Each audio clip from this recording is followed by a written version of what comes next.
So what's up? Magandang hapon sa inyong lahat mga kamanok. So nandito ulit tayo, Linyada ng Mamay, upang syempre sumagot na naman ng inyong mga katanungan na inilagay sa comment section dahil kayo po yung priority ko. Kayo po ang gusto kong unahin. So sasagutin ulit natin ang inyong mga katanungan. And syempre, ito no, makikita niyo mga kamanok, ang dami niyong katanungan dito. Yan po ang ating sasagutin. So, kaya ikaw, kung ikaw man ay may katanungan tungkol sa iyong mga alaga, kung ikaw man ay newbie, gustong liwanagin ang mga bagay-bagay tungkol sa pagmamanok, higay mo na sa comment section yan. Akong bahala dyan. So, mga kamamay, mga kamanok, bago po natin simulan ang ating magiging sagutan ngayong gabing ito, ngayong hapong ito, gusto ko lang muna sanang ipaalalang muli. So, sa mga gusto ng ganito klase ng content, don't forget to click the subscribe button, i-like yung video, mag-comment dito. So, yun lang po ang gagawin ninyo. At next video, kayo naman pong aking sasagutin. So, unahin natin dito ang mga katanungan. Galing kay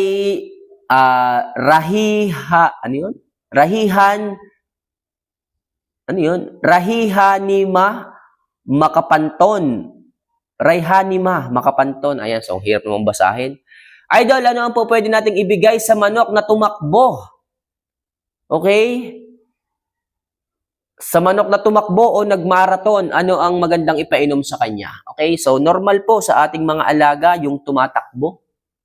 Kasi po, paminsan-minsan, possible, medyo bata. Medyo bata pa sila nung ating pinatakbo o nung ating pinasayaw. Well, possible, maaari silang tumakbo. So, anong dapat yung gawin kapag ganyan? Pero kung magugulang na po yung ganon, ibang usapan na po yun. So, doon muna tayo sa mga bata. Pag mga bata po yung nagmaraton, yung tumakbo, walang problema. So, ang gawin nyo lang dyan, ihiwalay nyo lang muna, tabihan nyo lang ng mga baby pullets. Okay? Hanggang sa siya ay magbinata, so madidevelop pang muli. Pero yung mga may edad na ganyan, huwag sanang magiging bisyo nung mga alaga natin yung ganon, magagawa natin ng paraan. Anong dapat gawin? So, magbigay tayo dyan ng mga B vitamins.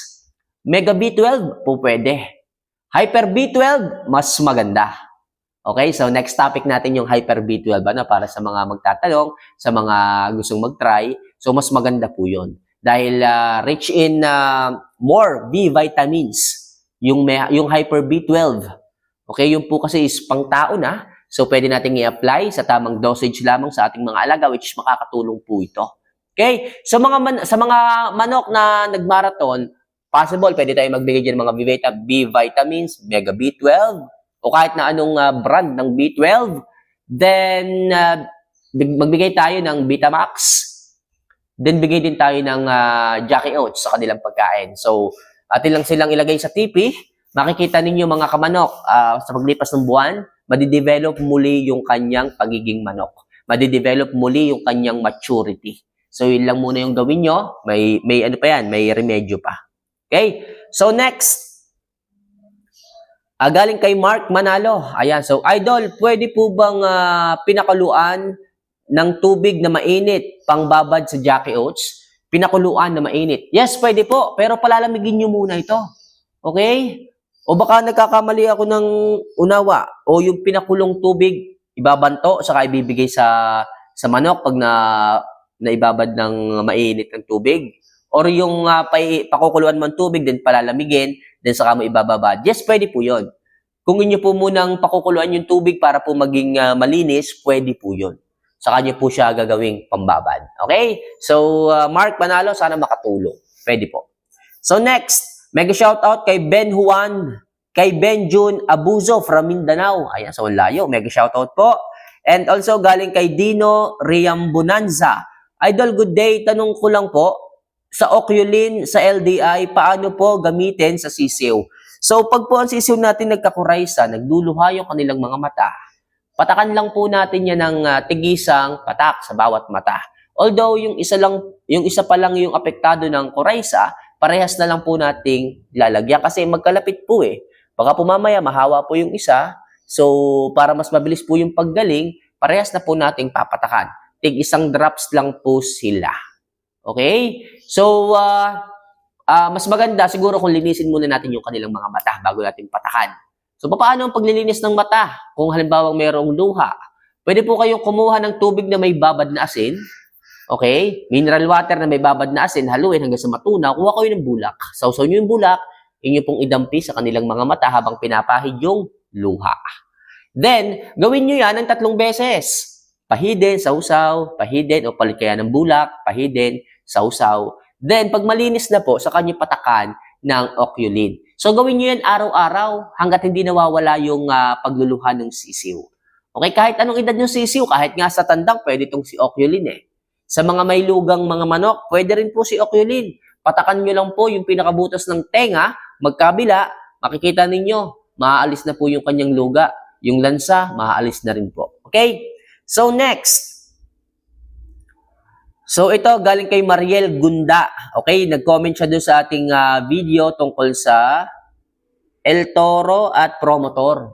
So, dapat daw, sinabi natin na parehas na lang daw na-epekto yung dalawang suplemento. Although sila ay parehas na body expander, hindi na natin po pwedeng ipaliwanag na parehas sila. Hindi po pwede kasi ang kailangan ninyo dyan is specific na information para mapagkumpara natin yung dalawa eh. Hanggat maaari, hinihimay-himay natin lahat ng meron to para maunawaan ninyo at nasa inyo na kung alin dyan ang gusto nyong bilhin.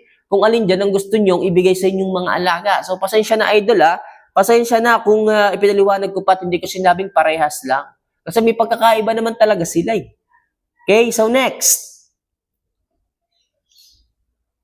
Okay, hanap lang tayo. So, ito mega shoutout muna kay Rodney Paraunda. Ayan, so all the way from Iloilo City. Ayan, so mega shoutout idol.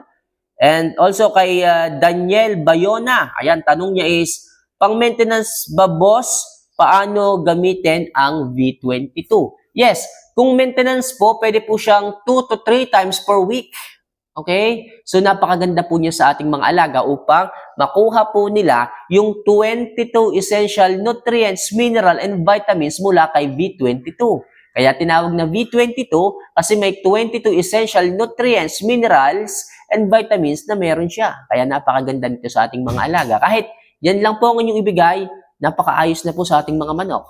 Kahit sa V22 lang, 22 essential minerals ang po pwedeng makuha, solid na solid po. Okay? 2 to 3 times per week, goods na goods po yan sa ating mga manok. Okay? So next, hanap tayo dito, galing kay Ronald Jupia o Hupia. Idol, patulong. Ano po ang gamot sa sipon na hindi gumagaling? Nasubukan ko ng Amtil at Premoxil. Di nagaling. Nagluluha-luha pa din ang mga manok ko. Okay? So kapag ka ganon, gumamit na kayo ng mga antibiotic na ganyan at hindi gumagaling, possible may problema po sa inyong pagbibigay. Make sure kung medyo matagal na po yung sipon, yung pagluluha ng inyong mga alaga, make sure dinidiklag nyo muna. Barado na sigurado ako yung mga airways ng mga yan, especially dito sa ilong. Barado na yan. Kaya pag nagbigay ka ng antibiotic, hindi niya kayang tunawin yung mga nabuo na mga sipon, yung mga buo-buo dyan sa mga airways nila. Kailangan, diklag muna. Linisin yung daanan ng sipon, linisin yung ngalangala, lalo na kung sobrang nang nagtagal ang sakit ng mga yan, talagang hindi na i-epekto yung mga antibiotic na yan, lalo na kung halimbawa 1 to 2 days nyo lang bibigyan. Ang antibiotic po, pag nagtagal na ang sakit, 5 to 7 days na pong dire-diretso ang pagbibigay ng antibiotic. Okay? So, kailangan dinidiklag din natin, linisin ang ilong, ang alangala, ang kanilang mga mata, hindi yung bigay lang tayo ng bigay. Okay? So, kung hindi na gumagaling yan, it's time for you to change the antibiotic, tapos idiklag yung manok, paliguan muna kung kinakailangan para ma-refresh yung katawan. Kasi may mga manok na ganyan eh. Pag masyado nang mainit ang katawan, hindi na po nila, nararamdaman yung antibiotic. Mas maganda kung liguan nyo muna. Liguan, then pag natuyo ang balahibo, saka nyo ulit sila idiklag, saka nyo sila bigyan ng antibiotic. Sigurado ako mga kamamay, gagaling at gagaling yan. Huwag lang sanang sobrang nagtagal at napasma yung manok. Okay? So next, galing kay Eric Limon. Ayan. So idol, natanong ko lang, ano po kaya ang nangyari sa manok ko? Magulang naman siya, tapos bigla siyang nawala ng maturity. Ang gusto nyo lang ka-exercise ay yung mga manok ko na nandoon. Pero pag sa iba, ayaw na niyang mag-exercise. Okay? So kapag ganyan, possible, kailangan lang niya ng mental development. So kailangan mo lang iikot-ikot yung manok sa bakuran mo. Iba-ibahin mo lang yung kanyang ranging environment. Baka doon lang siya nasanay sa kung sino-sino lang nakikitang mga manok sa kanyang harapan. Kailangan yung, okay, i-enhance yung kanyang mental development. Siguro, next week, ilagay mo yan doon sa may tabi ng mangga, sa may likod ng grahe. Next week, sa harapan ng bahay ninyo, o kaya naman, ilagay mo sa breeding pen, samahan mo ng kapwa-inahin, madidevelop ulit yung kanyang maturity kalaunan. Okay? So, sana, idol, nakatulong.